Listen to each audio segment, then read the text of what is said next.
Então, a dor cervical, né? Quando a gente fala em dor cervical, a gente fala em dor no pescoço. E o legal é que quando às vezes a gente fala em dor no pescoço, a pessoa acha que é só localizada no pescoço, mas a dor cervical, ela pode ser referida no ombro, no pescoço, na cabeça. Então, tem alguns tipos de dor de cabeça que estão relacionados a problemas na cervical, né? Que é a cefaleia cervicogênica, que a gente chama. Ela pode ser referida, inclusive, na face. E até na região dorsal mesmo, na coluna torácica superior, né? Nessa região aqui atrás, essa região do trapézio. Então, dores em todas essas localizações podem ser dores originadas no pescoço. A gente pode até ter sensação de formigamento associada, até no braço, irradiada para o braço, com origem no pescoço. Então, isso é super importante a gente entender, né, André? Eu estava comentando aqui que às vezes a dor no pescoço Eu estava ouvindo. pode ser referida não só no pescoço, mas na face, né? Dor de cabeça, dor no ombro. Às vezes o paciente tem, eu tenho muita dor no ombro, acho que tem bursite, tendinite, e na verdade a origem é no pescoço, ou então às vezes até na coluna dorsal mesmo, né? Na coluna torácica superior. A pessoa acha que é de coluna e tal, e é relativo, até é de coluna, né? Mas coluna cervical é relativa ao pescoço. E é super importante, tem uma prevalência grande, até 13% das pessoas têm uma dor cervical crônica, né? Que dor crônica por causa do cervical, achei esse dado muito impressionante. É a quarta causa de incapacidade nos Estados Unidos. A gente não tem muitos dados aqui, né, no Brasil. O Brasil não tem muitos dados, assim, de nada, né, em relação à dor crônica. E ela é mais comum em mulheres de meia idade. Isso é interessante também. E a gente tem alguns Você brilhou. Você simplesmente brilhou na sua parte introdutória. Pode continuar. Eu cortei, ainda você não acabou. Por favor, continue. Não, eu ia falar um pouquinho dos fatores de risco, que são importantes também, né? Mas a gente pode. Os fatores de risco, eu acho que é legal a gente falar também, depois a gente pode falar um pouco mais, mas mulheres, né? A idade, como eu falei, mais comum. A gente tem uma predisposição genética, porque para tudo na vida tem predisposição genética. Chegou. Chegou, E pai. quem trouxe foi minha filha. Pai. Né? Eu acho que ela compreendeu a mensagem. Ali, ela ali. Ó. Ela compreendeu a mensagem da importância da participação da filha na execução de algumas atividades. Ela está aqui do meu lado. É. Uma boa noite pro pessoal aí. Ainda bem que ela é parecida com a Jeane, né, André? Não acho. Ela está dizendo que você parece com a sua mãe. Eu pareço com a mamãe e com o papai. Com os dois. Muito bem. Obrigado, meu amor. Tá bom? Agora tá com gosto de café? Agora tá ótimo. Eu botei Obrigado. canela ainda. Agora o papai vai fazer a live. Obrigado. Botou, não consegue vir um café puro, não. Tem que estar enfeitado. Daí com canela. Tá ela bom. quis te agradar, ela fez um carinho. Você devia agradecer. Mas eu agradeço, ela é maravilhosa. Isso. Só o leite que ela mandou aqui. Depois a gente pode fazer uma live sobre leite. Leite é uma parada que eu não curto muito, não. Mas vamos lá. Continue sobre os fatores de risco, por favor. Desculpa. Tabagismo também é um fator de risco. Sedentarismo e o ambiente de trabalho, que depois a gente vai conversar um pouquinho, né, sobre o teste NEC. Mas eu acho que é super legal a gente falar, né? Que é uma coisa que a gente sempre comenta, a questão do sedentarismo, né? Tabagismo, eu acho que hoje em dia é raro a gente achar uma pessoa que fuma, né? Fuma um negócio tão... Todo mundo já sabe, né? Do mal que faz. Mas esses são os principais fatores de risco. Muito bem. Sabe o que é legal? Que quando a gente fala de fator de risco, assim, eu acho que aqui o assunto é diverso, eu vou te fazer uma outra questão em relação a isso aí. Os fatores de risco, em quase tudo, são fatores que prejudicam a saúde. Obesidade, inatividade física, tabagismo. Ou seja, são vários fatores. Eu ia falar sexo feminino, mas não. Sexo feminino não é um fator que prejudica a saúde. Mas são vários fatores que prejudicam a saúde de modo geral. De um modo geral, então, cuidar da saúde é um fator que nós podemos, de fato, intervir diretamente, né? Isso é muito bacana. Ou seja, tem coisas que eu posso escolher ter na minha vida ou não ter na minha vida, né? E dentro desses fatores de risco, a grande parte, tirando o sexo feminino, a grande parte são fatores que a gente pode escolher ter ou não ter. Isso é muito legal que você falou, né, André? E assim, a gente. Tudo é assim, né? Porque a gente fala assim, predisposição genética. Então, assim, você tem uma chance de ter, mas você tem que ter força para ter. Porque você tem que fazer coisas erradas para ter aquilo. Então, assim, a gente tem predisposição genética para um monte de coisa, mas se a gente vai desenvolver ou não a doença, depende da gente. Depende dos nossos hábitos de vida. Então, isso é super legal, né? Porque não quer dizer que porque você tem aquela predisposição genética é uma marca, né? Uma coisa que com certeza você vai desenvolver, ou você vai ter aquela doença, né? Você tem que fazer força para ter a doença. Então, sempre pensando nisso, sempre pensando no peso que as nossas decisões têm, né? Dos nossos hábitos de vida têm no desenvolvimento das doenças. Isso é super importante. A gente sempre fala isso aqui da importância de cuidar da saúde, né? Como um todo. E acaba sendo uma desculpa, né? E aquela desculpa que a pessoa já chega e fala assim, não, porque é genético. Eu tenho isso porque é minha genética. É o escambau, mano.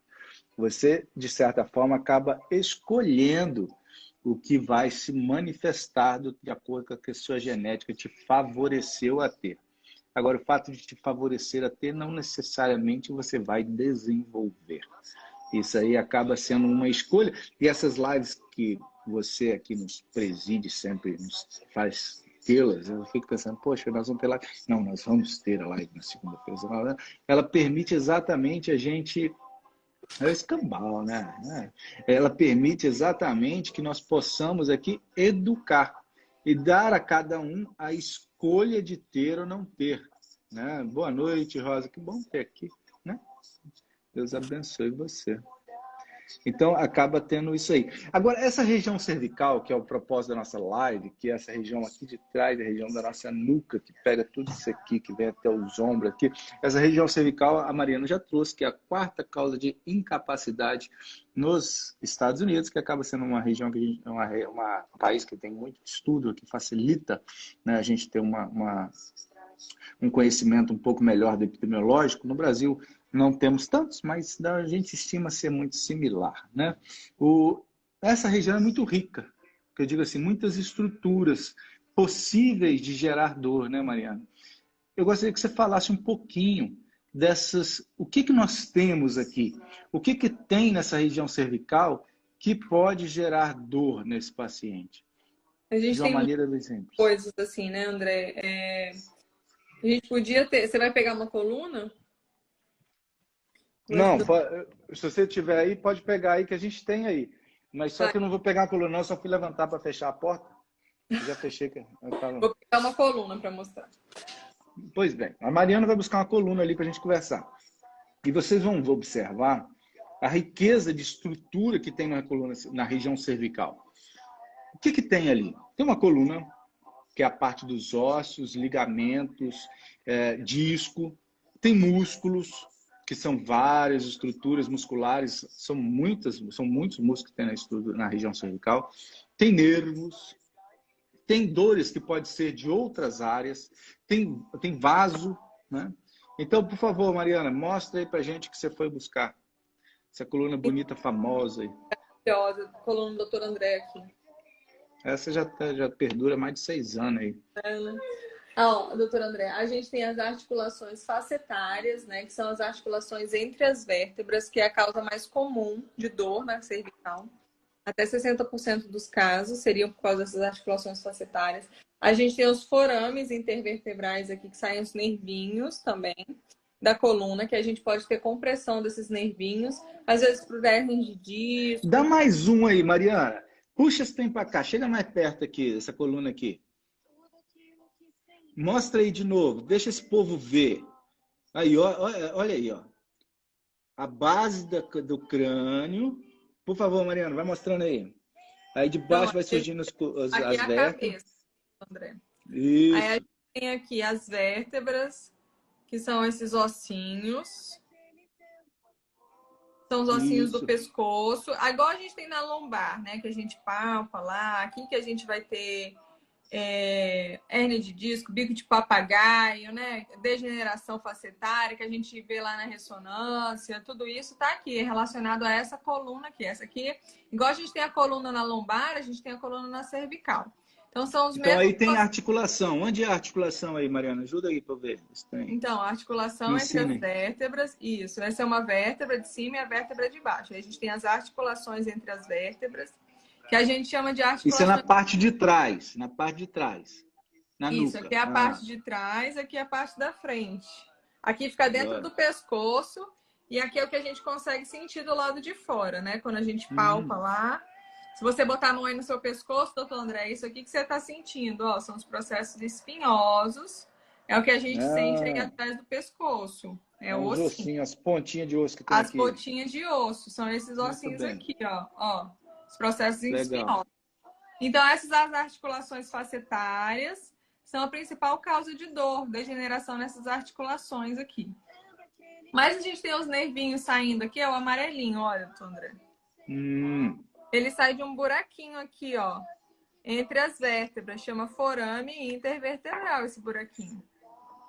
E esse nervo, ele pode ser comprimido aqui nesse buraquinho, ele pode ter alguma coisa que imprensa ele aqui, faz ele sofrer. E daí aquela dor que irradia pro braço, em choque, em queimação, é desse nervinho aqui. Então, aquela dor que a pessoa sente no pescoço e sente lá na mão dormente, Isso, pode é ser esse daí. nervinho. É daqui. Pode ser daí. Pode Pode ser ser daí. daqui. Pode ser em outros lugares também, né, doutor André? Mas pode ser daqui também. Então, a pessoa tem uma dormência no braço, tem que investigar a cervical. Tem que investigar a cervical. Pode ser daqui. A gente tem esses discos intervertebrais aqui, ó, que é o que amortece. Pode ser mais errado. Pode ser daqui também. Não é comum não, mas pode ser. Uma outra coisa que a gente tem aqui, que a gente não tá vendo nessa sua coluninha maravilhosa aqui, são as fáscias e ligamentos, que também Então, podem vou pegar causar na internet. dor. Importante. O doutor André vai mostrar ali pra gente. E também os músculos, que também são uma causa de dor também na região cervical, que não tá mostrando aqui. Então, tudo isso pode ser causa de dor na nossa cervical, doutor André. É bastante coisa. Você estava falando dos nervinhos comprimidos. Eu vou aproveitar o gancho e vou te perguntar o seguinte. Como eu sei se a dor que eu sinto e vai para o pescoço e vai para o braço, ela é de um nervo? E, poxa, você está mostrando aí, é um catatal de nervo que sai dessa cervical aí. Né? São 18, né? 8 de um lado, 8 do outro, né? É isso mesmo, né? É isso mesmo. Acho que é isso mesmo. Eu acho que então, é isso mesmo. É isso mesmo. Aí, como é que eu fico sabendo qual é o nervo que está comprometido aí? Olha, doutor André, em primeiro lugar, para a gente desconfiar disso, para a gente saber, porque, como eu falei, esse nervo, né, você falou, ele sai daqui e vai até o dedo. Então, a gente tem diversos lugares que ele pode ser comprimido nesse trajeto dele, né? Então, vai se apresentar de formas diferentes. Então, a primeira coisa é a conversa. O que você me conta, que é a anamnese, que é a conversa que você tem comigo, que eu vou desconfiar. E o exame físico que a gente faz no consultório. Então, a primeira coisa é isso. E daí a gente sabe o trajeto do nervo e pela conversa, pelo exame físico, a gente consegue inferir aonde que pode ser a compressão desse nervo, qual o nervo que está causando a dor. Mas para a gente saber, realmente, para a gente confirmar, para a gente ter certeza de que aquela dor é daquele nervo, a gente faz o que a gente chama de bloqueio diagnóstico. O que é esse bloqueio diagnóstico? Você fala uns nomes.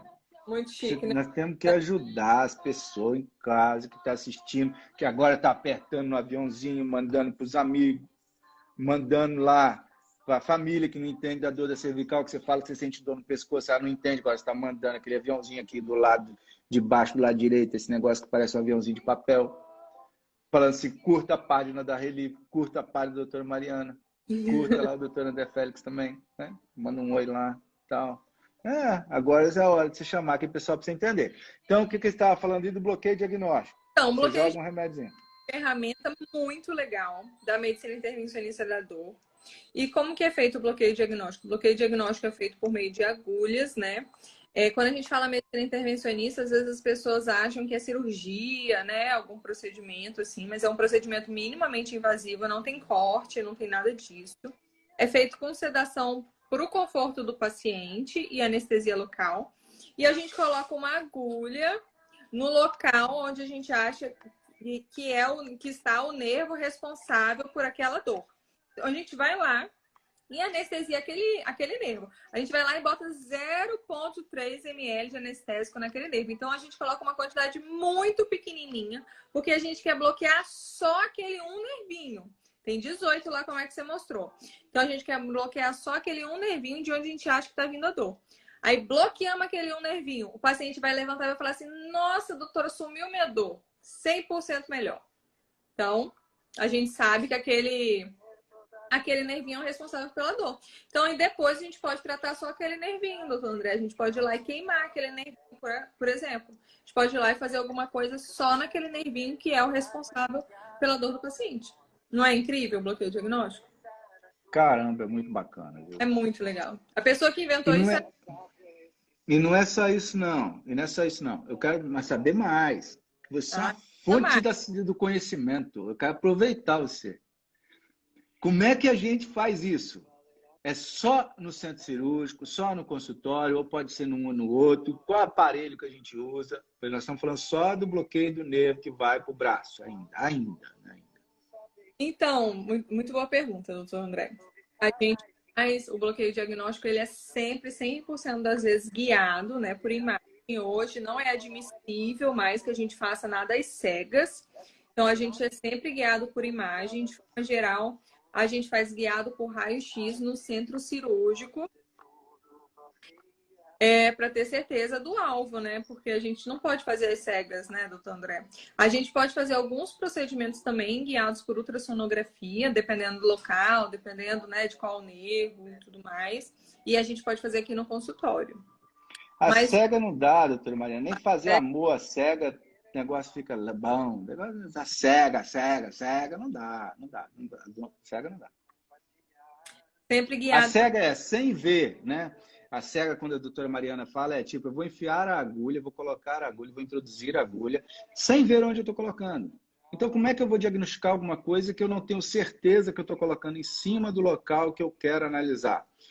Eu quero ver se a hérnia de C4, C5, comprimindo ali a raizinha de C4, se ela está provocando a dor. Então, eu preciso ver o nervo, eu saber de onde ele está saindo, para eu colocar a agulha ali na origem desse nervo, da raiz de C4, e injetar um pouquinho de anestésico. Ou, com ultrassom, eu ver essa estrutura mesmo, ir ali e bloquear, jogar 0,3 ml, e ver se eu anestesio, se essa dor melhora ou se não melhora. Né? Então, a cega é, eu palpei, eu entro com a agulha e jogo. Não sei. Na medicina intervencionista na dor, né, uma das coisas que a medicina intervencionista da dor mais preza é o diagnóstico preciso. Então, se você não está vendo a estrutura, não tem como você ter um diagnóstico preciso. Não tem como você saber se realmente a dor é dali, daquele local. Porque você não está vendo como é que você vai saber, né? Você vai inferir. Sim. E você não pode fazer um volume grande também, né, de anestésico. Senão você bloqueia tudo e também não fica sabendo se a dor vinha realmente daquele local ou não. Então, é obrigatoriamente guiado. No caso aí dos nervos, né? Quando a gente tem, a gente pode fazer bloqueio de raiz seletiva guiado por ultrassom, e daí a gente poderia fazer aqui, até no consultório, na clínica que a gente tem. E sempre Muito lembrando bom. que tem que ter, né, doutor André, aqui, a gente falou, na Certo. clínica, basta você ter o centro cirúrgico, né? Você tem que ter todos os recursos de segurança necessários, né? Não basta ter só o aparelho, né? Porque se chegar no consultório e ter o aparelho é suficiente, né? A gente tem o centro cirúrgico, né? A gente tem equipe treinada, a gente tem todos os materiais de segurança necessários, monitores, tudo, né? Então a gente precisa ter segurança para a gente conseguir fazer os bloqueios. Então, peraí. Nós falamos até agora de uma das causas de dor. Uma das. Apesar que quando a gente fala em dor crônica, ainda, sabe, assim, são sempre multifatorial, tá? Mas levando em conta que a gente tem causas específicas, nós falamos de uma compressão de nervo, seja por N motivos. Uma das causas é o nervo. Mas tem outras causas. Por exemplo, muscular, né, Mariana? Por exemplo, muscular. A gente tem uma coisa que hoje a gente fala muito, né, que é o test neck, né, doutor André? E a gente vê um aumento grande, né, dos casos de cervicalgia, dos casos de dor no pescoço, com o uso grande, né, dos celulares recente, né? Então a gente sempre fica assim, né, o tempo inteiro. Você pode ver aqui na recepção, sempre os pacientes estão assim, usando celular, usando tablet, usando esse tipo de coisa. Então, essa posição forçada da cabeça, essa posição em flexão, ela aumenta muito o peso da cabeça sobre o pescoço. Então, isso se chama pescoço de texto e está realmente associado a muita dor. Está falando do pescoço de texto? Mas também tem a questão das faces, dos ligamentos, né, que a gente pode conversar também, que são uma causa comum de dor cervical. Não sei se era isso que você estava querendo falar. Não, eu estava querendo falar o seguinte, mas eu vou te falar, minha internet hoje não está me ajudando muito. As minhas buscativas aqui também não têm sido tão legais, mas você já puxou do TextNet, eu vou puxar aqui uma imagem e gostaria que você explicasse ela. Então, isso é o que eu estava comentando agora, né? Porque o certo seria a gente usar o celular sempre assim, né? Bem na frente do nosso rosto, mas a gente hiperflete o pescoço, a gente faz flexão forçada do pescoço. Então, quando a gente vai aumentando o grau de flexão do pescoço, quanto mais a gente abaixa o pescoço, aumenta mais o peso da cabeça sobre o pescoço. Então, é isso que essa foto mostra. Quando a gente está com o pescoço mais elevado, quando a gente está fazendo menos flexão do pescoço, a nossa cabeça pesa, em média, 12 quilos. Quando a gente está no máximo da flexão, a nossa cabeça pesa quase 30 quilos. Então, isso força muito as estruturas do pescoço, né? Aumenta muito o peso da cabeça em cima do pescoço e causa muita dor. Então, esse posicionamento contínuo e forçado pode ser uma causa de dor. Pode ser uma causa super comum, né? De dor no Que pescoço. acaba levando sobrecarga. É importante colocar que nós temos ali 7 vértebras, né? Essas vértebras são interligadas e juntadas por ligamentos. A primeira e a segunda vértebra, um chamam de C0, a região do occipital, elas são responsáveis, só para você ter uma ideia, de 50% do movimento de flexão e rotação do pescoço. A C3 até a C7 são responsáveis por outros 50%. Quando você força muito, essa junção é feita por ligamentos, que são estruturas fibrosos que juntam que mantém essa coluna firme. Imagine um monte de cordinha amarrando a coluna, esses ossos, que são esses ligamentos. E uma das causas de dores nessa região cervical são essas frouxidões ligamentares, que geram a instabilidade da cervical. Que é uma coisa que eu acho que vale a pena a gente falar um pouquinho, Mariana. Então, isso que o doutor André falou é bem legal, né? Que essa questão dessa instabilidade, porque nem sempre vê isso, né? Eu acho que tá crescendo muito esse movimento, assim, né? Uma coisa relativamente nova, né? Esse olhar para causas de instabilidade na coluna, tanto cervical quanto lombar. A gente vê muito na coluna lombosacra também. E que sempre aparece nos exames e que nem sempre a gente está muito focado nisso, né, doutor André? Então, assim, é um movimento que vem crescendo, né? Uma mudança de paradigma. Então, e a gente consegue agir nessa instabilidade com a proloterapia. Então, é muito legal, né? Porque essa nova... eu não sei se é uma nova entidade, né? Não sei se é a nova, não. Não sei. Eu sei o seguinte, que existem muitas terapias voltadas para o tratamento da dor cervical, né? E nós sabemos que há uma dificuldade em obter resultados a médio e longo prazo. É o que eu falo para os meus pacientes, de um modo geral, que é muito fácil a gente tirar a dor por um período curto. A grande dificuldade está em manter sem dor por um período a médio e longo prazo. Então, quando a gente tem essa dificuldade, a gente começa a nos questionar o que pode estar envolvido nisso para que esse paciente não melhore às vezes. A gente ainda não falou da risotomia, né? Ou de qualquer outro, um bloqueio com corticoide, ou um agulhamento, também a gente não falou ainda de ponto gatilho. Por que esse paciente ele melhora, mas melhora só por uns dias, por umas semanas, né? Por uns poucos meses, né? Eu particularmente tenho lido muita coisa sobre a própria proloterapia, sobre a instabilidade, que faz a gente pensar mesmo, ou seja, um paciente que teve uma lesão nessa estrutura da cervical, nesses ligamentos, ele pode ter evoluído de fato com uma instabilidade. Essa estrutura fica fraca, a coluna ela já perde. Imagina assim, tem que andar firme. Se ela começa a movimentar mais do que deve, aquela cordinha que está segurando aqui já não segura como deveria. Então acaba que fica meio frouxo. Essa frouxidão, ela pode sim ser uma das causas de dores. E a gente observa isso quando a gente começa a fazer as proloterapias nessa região da cervical, com alguns bons resultados. Ou seja, se eu pego uma lesão que ele tem uma certa instabilidade por uma frouxidão do ligamento. O ligamento está frouxo. e eu consigo injetar uma substância ali que gera um processo inflamatório, faz com que esse ligamento fique mais rígido, mais duro, mais firme, é a palavra, né? Melhor estruturado, né? As fibras de colágeno estão melhor estruturadas. Eu consigo dar mais estabilidade, a pessoa melhora muito a dor na cervical. Então, eu acho que sim, que grande parte dessas dores que não melhoram, até porque é um desafio grande tratar esses pacientes portadores de dores crônicas na região cervical, a gente faz coisas, às vezes não melhora, fica melhor, vai e volta, vai e volta. É uma das coisas de se pensar, sim, não só nos ligamentos, mas sim até na articulação dessa coluna, né? Lembra como você brilhantemente mostrou, a coluna na parte posterior, ela se comunica uma com a outra fazendo as articulações.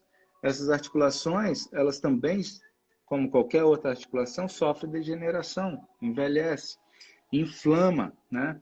Essas inflamações, muitas vezes, se eu estimulo ali, acaba que pode gerar benefícios terapêuticos, né? Benefícios, se eu busco ali tirar essa inflamação, gerar benefício na dor em si, né?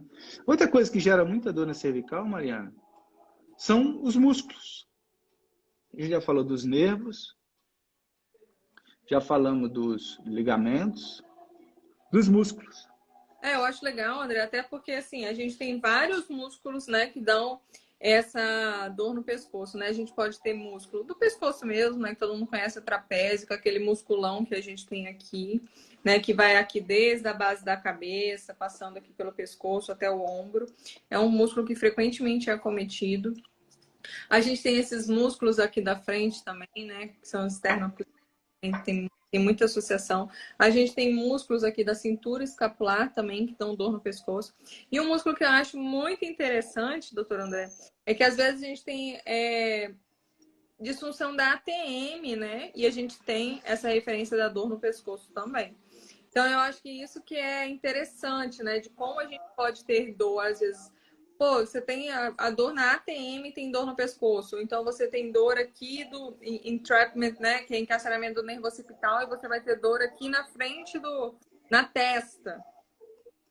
Então, a gente tem várias irradiações possíveis, né? Dos músculos, dos pontos gatilho, né? Os pontos gatilhos são esses nódulos que a gente consegue palpar na nossa musculatura, que são pontos de isquemia do músculo. Então, o músculo ele faz uma hipercontração, faz uma isquemia no local, faz esse nódulo provoca dor, aí essa dor provoca mais contração, mais isquemia. Então, ele se retroalimenta, né? Ele se retroalimenta. A contração causa dor, causa isquemia, que causa dor, causa isquemia. Por isso que a gente inativa esses pontos. Por isso que uma das técnicas que a gente usa, né, para dor muscular, dor que é miofacial, a dor que vem nessas estruturas que formam esses nódulos, é inativar esses nódulos, porque a gente precisa interromper esse ciclo de dor. Então, é uma das coisas que é importante a gente fazer, que a gente precisa saber, né? E que a gente precisa saber que a gente tem todos esses músculos, que eles estão todos integrados junto com essa face, que tudo isso causa dor. Então, não necessariamente a dor que tem origem no pescoço fica ali no pescoço. Ela pode ir para outros lugares, pode ser referida em outros lugares. Dói pra chuchu, né? Dói muito. Mas você não falando ali que dói pra caramba. Quem nunca acordou com torcicola, aquela contratura no pescoço, né? Se aquilo já é ruim só por um dia, imagine você ficar com que tem tudo contraído a semana inteira, o mês inteiro, o ano inteiro, né? Isso é interessante também, né? Porque os pontos gatilhos e a dor miofacial, que é essa dor que vem da musculatura, né, André? Todo paciente tem, né? Todo paciente que tem dor tem. Agora, o que a gente tem que saber é se essa dor é primária ou é secundária. Então, é sempre importante a gente investigar se não tem alguma coisa ali embaixo daquela dor, causando a contratura. E não só tratar a musculatura, porque senão a gente fica enxugando gelo, né? Então, nem sempre adianta a gente fazer só inativação de ponto gatilho. Então, a gente tem que ver se não tem, como você falou, uma doença dos ligamentos, uma frouxidão ligamentar associada, ou então uma doença das facetas articulares, ou então uma doença dos nervos. A gente precisa ver se não tem uma causa secundária daquela dor miofacial, porque sempre quando tem alguma coisa, a resposta do nosso corpo é proteger aquela região. Dor muscular sempre tem. Dor muscular associada a gente sempre tem. Agora, o que a gente tem que definir é se aquela dor ela é primária, se a dor principal do paciente vem realmente do músculo, ou se é uma dor secundária é outra coisa. Porque aí, se a secundária é outra coisa, a gente tem que tratar essa coisa. Não adianta tratar só o músculo. Porque tá aqui em casa, eu acho que teve uma intercorrência na cozinha. E pelo jeito foi grave, Foi grave. foi traumático.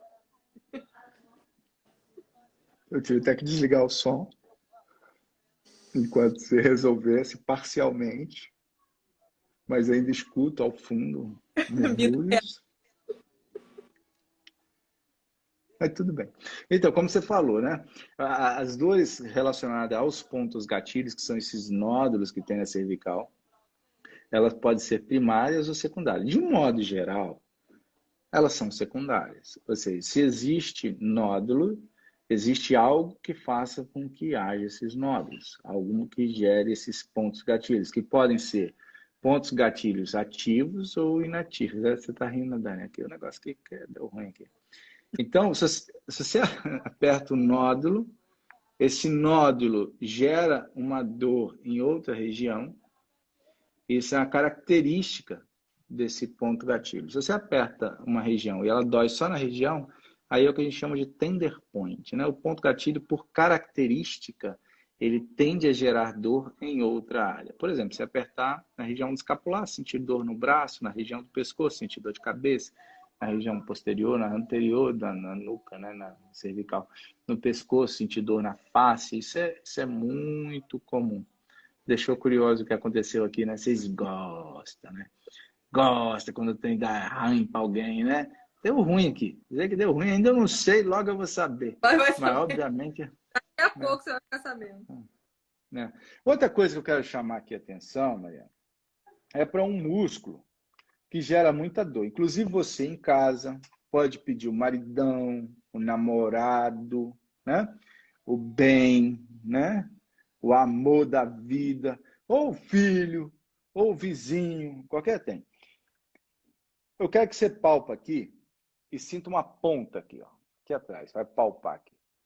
A pontinha da escápula. Aqui tem um osso aqui atrás, aqui atrás. Não sei se dá para ver. Gordo é foda, que tem dificuldade às vezes de mostrar algumas paradas. Aqui tem uma ponta aqui. Ó, isso. Tô ficando velho, Carlinhos. Aqui tem uma ponta. Palpa aqui. Essa região geralmente não dói. Agora, você mandou palpar aqui, nesse ângulo que tem aí. Esse ângulo é esse bagulho aqui. É esse músculo aqui. Esse músculo chama-se elevador da escápula, né? E o que tem se observado bastante? Nesse ponto, que é onde eu falei para você palpar, isso geralmente é indolor. Obviamente, não é para você apertar isso como se estivesse espremendo uma espinha na cara de ninguém, não. É uma palpação que você faz aqui.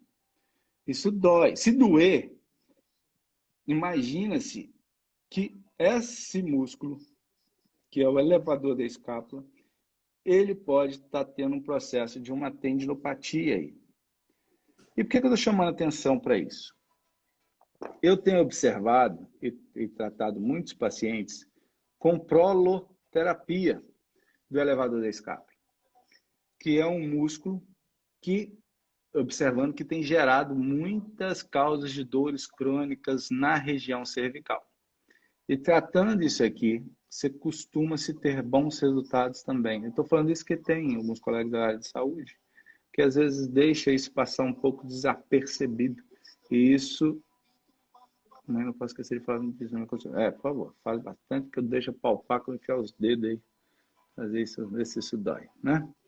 Então, se dói, uma das causas de cervical, que pode ser tratado com proloterapia, isso aí, né? É uma das coisas interessantes. Além de onda de choque e outras coisas. Você costuma inativar, voltando aqui aos pontos gatilhos que a Mariana está falando, você costuma inativar esses pontos gatilhos, Mariana? E com o que você inativa? E se você que é acupunturista também, se a acupuntura é bom para isso, se não é bom, como é que é o trem? Eu acho que depois, André, a gente tem que falar um pouquinho sobre o que é proloterapia, né? Você falou pra caramba de proloterapia, mas será que todo mundo sabe o que é proloterapia? Eu ganhei de um paciente isso aqui. Eu já falei de tem que falar de novo. Explica aí Eu o não que é tô. proloterapia. Então, a proloterapia é uma técnica da medicina regenerativa, né? Que consiste em você injetar uma substância irritante, geralmente glicose, a 5%, 25%, depende, né? A concentração, mas glicose hipertônica, e com o objetivo de promover inflamação. E daí a própria inflamação do seu corpo vai prover regeneração daquele tecido, né? Vai promover fortalecimento daqueles tecidos. Em relação à inativação, a gente faz guiado por ultrassom também, a gente faz aqui na clínica. Em relação aos pontos gatilho, André, a gente pode inativar ponto gatilho de várias formas, né? A gente Explica, pode só. inativar pontos gatilhos. Tem gente que inativa com aqueles. O fisioterapeuta faz muito, né? Às vezes com aquele rolo.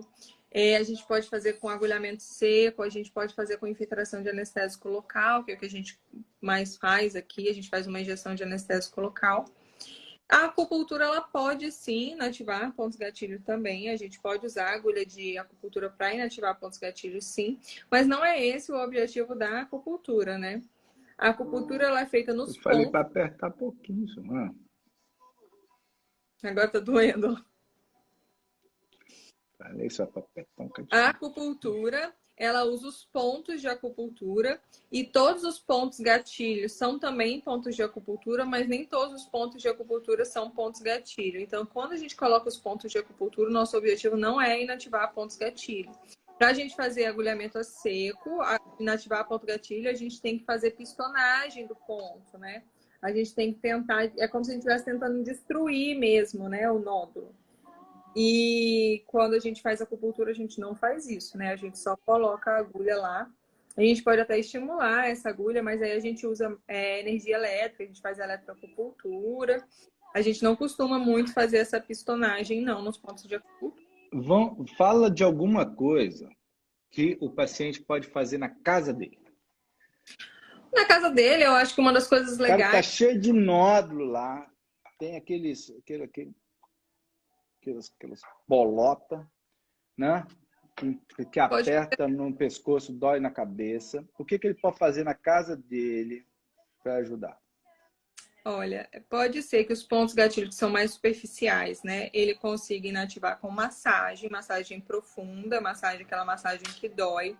A gente pode usar, inclusive, pomadas, né? Que a gente encontra na farmácia, tipo pomada de arnica, e fazer essa massagem, é bem legal. E você pode usar uns rolinhos também, vende esses rolinhos em loja de material de fisioterapia, né? Até na Centauro tem também, que são os rolinhos de liberação miofacial. E daí Você você está sendo coloca. comissionado pela Centauro? Não estou sendo comissionada pela Centauro, mas lá tem. Eu tenho um que eu comprei lá, inclusive. Tem aquelas bolinhas durinhas, né? Que você põe em cima do módulo e vai fazendo e tal, e vai soltando, né? Força, né, doutor André? É. Agora, e atividade física? É bom? A atividade física não é bom, não. A atividade física é essencial, né? Aí, Atividade ó. física. Eu sempre falo que atividade física é igual escovar o dente, né? A gente tem que fazer se a gente quiser, se a gente não quiser, se a gente gostar, se a gente não quiser, a gente não gostar, porque a atividade física é essencial. A atividade física, ela promove não só a liberação de endorfinas, a analgesia, a melhora do bem-estar, do humor, como ela provê também vasodilatação e oxigenação dos músculos, né? Então, ativa, ela trabalha principalmente nesse mecanismo que eu acabei de falar, que você tem contração e isquemia, né? Falta de oxigenação ali naquela região do músculo. Então, quando você faz exercício, você vasodilata e você melhora a circulação local. Então, você trabalha no mecanismo da dor, né? Miofacial. Ó, Então, massagem. Massagem. Massagem é bom? É massagem é bom. excelente, né? Eu te comentei aqui, né? Massagem é bom. Massagem é bom, se você souber. Assim, massagem é aquela coisa, né, André? Assim, você que tem que saber se é bom ou é ruim, né? Porque tem gente que acha insuportável, que não gosta, que acha que dói e tudo mais. Então, assim, se você gosta, acha bom, faça. Super recomendo. Mas observe o seguinte, tudo que foi falado aqui acaba que é transitório, né? É. Ou seja, faz, dura um tempo e volta. Faz, dura um tempo e volta. E quem apertou ali o elevador da escapa está doendo até agora, isso eu vou dizer, é bom. é bom que a gente tenha uma noção de onde vem. Então, permite que a gente trate se isso te gerou dor, possivelmente ali é uma das causas que vem fazendo com que haja, fazendo engatilhar esse ponto gatilho, né? E não podemos também deixar de falar aqui da parte emocional, dos fatores estressantes emocionais que também pode estar envolvido com essas contraturas na região cervical. Quem tem cervicalgia, se não correlacionou ainda, correlaciona agora. Que possivelmente nos dias que está mais estressado, mais ansioso, aí o pescoço fica duro. E, né, a gente está falando do pescoço que acaba sendo o tema da live, mas isso não é só o pescoço, não. É lombar, é dorsal, né? Aquele cara que vai para o pronto-socorro com dor no peito, que não consegue respirar. Porque contraiu ali o diafragma ali, tá tudo travado, tá barrando tudo, não deixa respirar, não deixa fazer nada. Então, acaba que também ali gerando as contraturas. Então, a parte emocional, ela correlaciona diretamente. É ou não é, Mariana? Você que tá doido para falar aí, que já botou a cabeça para frente, quer falar, fala, Mariana. Não, tô mexendo no meu anel aqui. A medicina tradicional chinesa, ela, que é a acupuntura, né? A acupuntura é uma técnica da medicina tradicional chinesa. Ela correlaciona as nossas emoções aos nossos adoecimentos, né? Então ela fala que os nossos fatores internos de adoecimento são as nossas emoções. E a emoção relacionada à cervicalgia, a ansiedade, a tensão. Então a medicina tradicional chinesa explica isso. Então tem tudo a ver, né? Essa emoção de ansiedade, essa emoção de tensão, essa emoção de estresse com a cervicalgia. Muito bom. Fazendo um resumão aqui dos fatores que geram dor na região cervical, que já está dando já 8 horas aqui.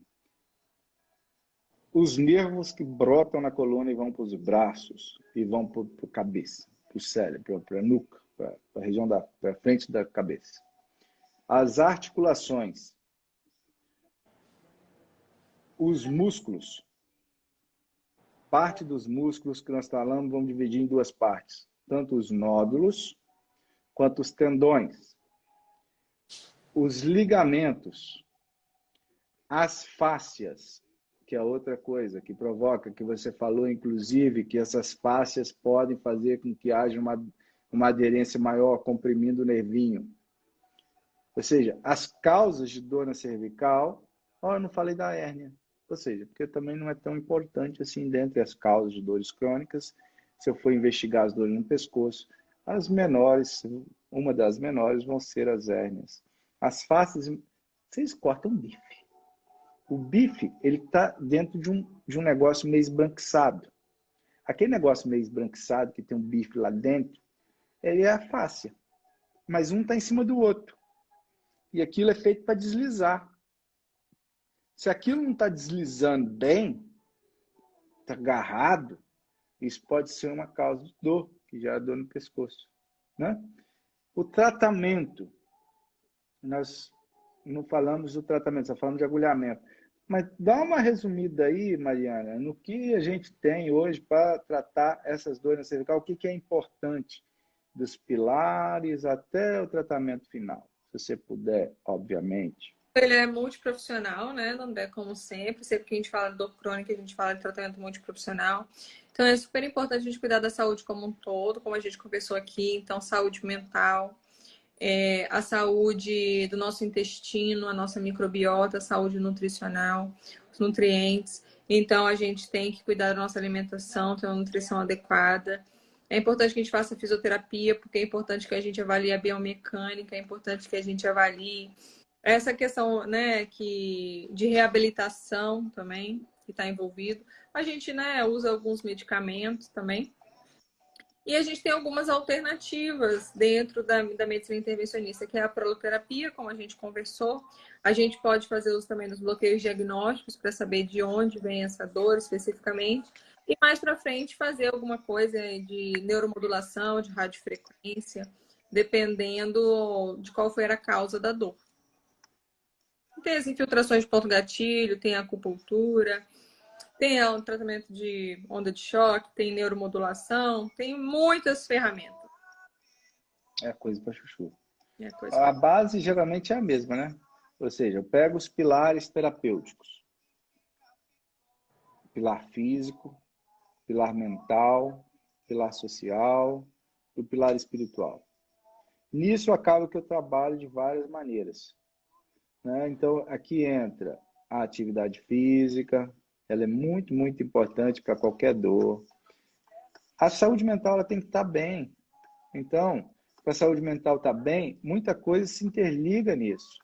Ou seja, o intestino tem que estar bom. Se o intestino estiver bom, a saúde mental está ruim. Você já viu aquela pessoa que está nervosa? Você fala assim, não deve ir no banheiro, tem 3 dias, está enfesado. Ou seja, intestino ruim, saúde mental ruim, né? O sono tem que estar bom. Quem não dorme não tem saúde física, não tem saúde mental.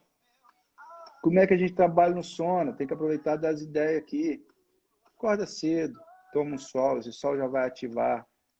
Na vida assim. O sol tem que ativar seu ciclo circadiano. Olha só, Mariana precisando dormir, né? À noite tem um óculos que a gente pode utilizar, que eu posso vir aqui depois falar desse óculos que eu mostrei aqui hoje. Eu passo com os pacientes, né? Vou até digitar esse óculos aqui. Olha só, se vocês têm problema de sono, um óculos, vocês querem essa dica? Eu vou passar para vocês. Esse óculos, você vai botar ele no rosto, ele não é a coisa mais linda, mas também à noite também ninguém fica lindo mesmo.